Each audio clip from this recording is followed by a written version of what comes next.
কাজী নজরুল ইসলাম সেই সমাজসংস্কৃতিকে তিনি কিন্তু এই বাংলা তথা ভারতবর্ষের যে সংস্কৃতি, বাংলার যে সংস্কৃতি, যে কৃষ্টি, যে ঐতিহ্য, তাকে যেমনভাবে রবীন্দ্রনাথ নজরুল ধরে রেখেছে। আমাদের আজকে সকলের দায়িত্ব, সকলের ঐক্যভাবে আমাদের এই দায়িত্বটা পালন করতে হবে। আমাদের সমৃদ্ধির বাংলাকে ভারতবর্ষের বুকে 1 নম্বর জায়গায় পৌঁছে দিয়ে আমাদের প্রমাণ করতে পারে সারা ভারতবর্ষের অন্য রাজ্যগুলো যা পারে না, আমাদের বাংলা তাই পারে।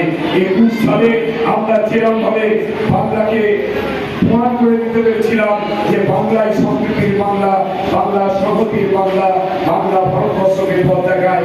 আগামী 26 সালেও আমরা জাতির লাভ দিয়ে আমরা সকলে ঐক্যবদ্ধভাবে এই ভারতীয় জনতা পার্টিকে আমরা গঙ্গার জলে বিসর্জন দিয়ে আমরা মমতা বন্দ্যোপাধ্যায়ের নেতৃত্বে এই বাংলাকে হিন্দু, মুসলমান, শিখ, খ্রিস্টান, ইসাই পার্টি সকলের সমন্বয়ে ভারতবর্ষের মধ্যে 1 নম্বর জায়গায়।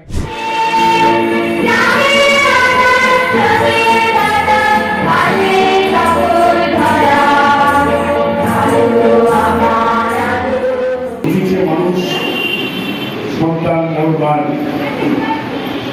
ওরা হিন্দু না মুসলিম, জানে গুঞ্জন, বাঙালি হুঁশিয়ার, তরুণ সমাজসেবী।